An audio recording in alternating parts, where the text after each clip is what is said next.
Isthmus was spun out of a company called Intuitive. They came up with some new technology to produce molecules that can attach to proteins that they may be interested in.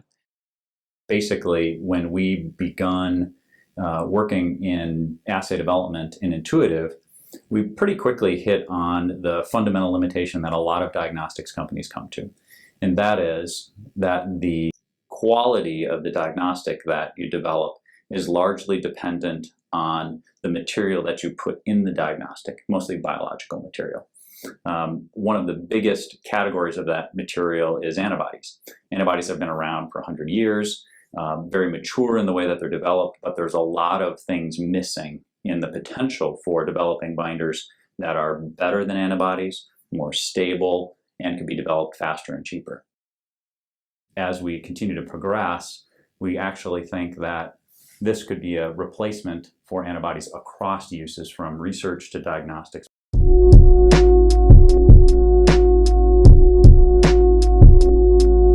The CTC had, as a part of its SBIR Advanced Grant, put in place a process for companies to go through the lean startup methodology. And it's a very rigorous process, and particularly the coaches that are at CTC keep people's feet to the fire, which for small companies is really great because, for example, here, it's really me and a slew of technical staff. So I'm the only non-technical person, and I try to leave them do the real work in the lab, and I try to take care of everything else. So I don't bring them into these sort of processes unless they're really necessary. So you have this social piece of the lean startup methodology where your peers in the cohort are keeping you motivated and tracking your progress.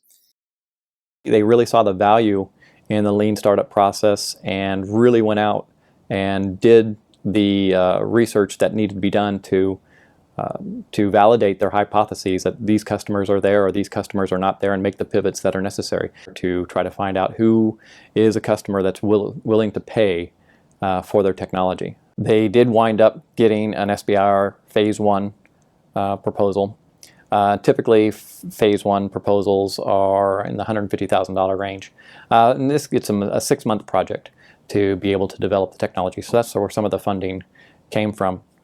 And then, of course, our SBIR Advance program, which they're a really good fit for, allowed them to get $75,000.